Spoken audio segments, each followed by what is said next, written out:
10 তাৰিখৰ পিছতো আৰু মুখৰ মাত বন্ধ হৈ যাব। আমি যেনেকে তদন্ত কৰিছো কাকো ৰেহাই দিয়া নাই।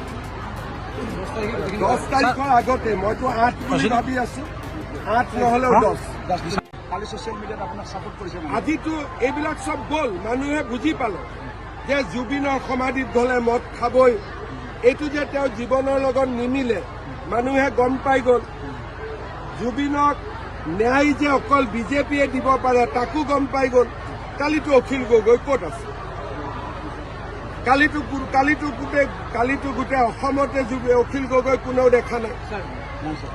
কোনোবাই দেখিছে নেকি?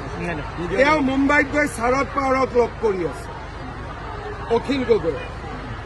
কিন্তু মইতো লণ্ডনৰ পৰা হলেও জুবিনৰ জন্মদিনত আহিছো কষ্ট কৰি হলেও।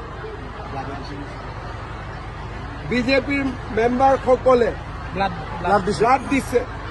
আজি এইবোৰ ক'ত গ'ল? জাষ্টিছ ফৰ জুবিন বুলি অসমত যিসকলে চিঞৰ বাখৰ কৰি আছিল, যোৱাকালি দিনটো তেওঁলোকে কি কৰিলে?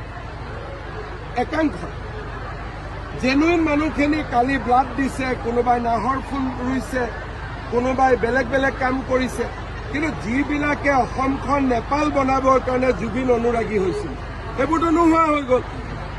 কাৰণ ইহঁতে গম পালে যে মই থাকালৈকে নেপাল নহ'ব বুলি।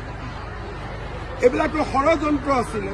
আৰু 10 তাৰিখৰ পিছতো আৰু মুখৰ মাত বন্ধ হৈ যাব। আমি যেনেকে তদন্ত কৰিছো কাকো ৰেহাই দিয়া নাই। 10 তাৰিখৰ আগতে মইতো 8 বুলি ভাবি আছো, 8 নহলেও 10।